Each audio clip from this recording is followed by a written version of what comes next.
Vidíme sa o týždeň, pani Alexiova. Vypýtajte si na recepcii termín a hlavne oddychujte. Nezabúdajte, že čím menej stresu, tým lepšie.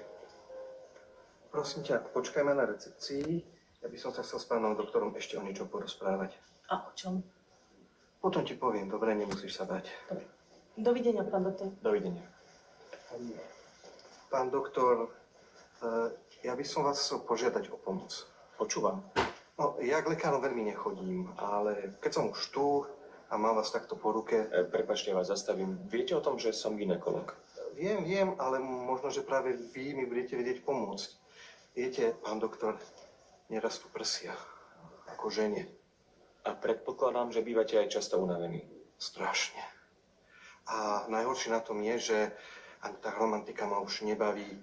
Manželka si myslí, že sa mi nepáči a pritom je to úplne naopak. A občas sa správam ako ona. To ako myslíte? No ako žena. Som náladový, unavený, v kuse ma bolí hlava.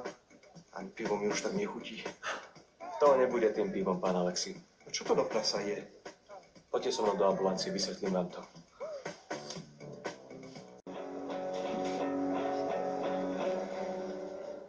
Podľa toho, čo ste mi opísali, pán Alexi, ste v andropauze. O tom som v živote nepočul. Je to v podstate niečo ako menopauza u žien, ale u mužov je spôsobená nedostatkom testosterónu. Aha. Je to prirodzený priebeh starnutia. Rovnako ako u všetkých mužov, tak aj u vás vekom ten testosterón klesá.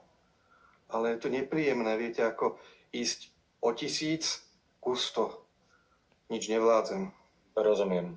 Ak je ten priebeh tak vážny, že zhoršuje kvalitu života, je potrebné to riešiť. Inak sa k tomu môžu časom pridružiť aj iné zdravotné ťažkosti. A čo by ste mi poradili? Ja by som na vašom mieste začal u svojho obvodiaka.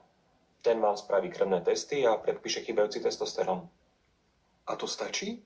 Potom sa už budem znovu cítiť ako muž? Samozrejme k tomu prispieje aj zdravá strava, pohyb, romantika. A pokojne si môžete dať aj to pivko. Ale len občas a striedmo, radšej malé ako veľké. No dobre. Ja sa teda s tou... Andropauzou idem popasovať. Ďakujem, pán doktor. A dovidenia. Za maličko. Dovidenia.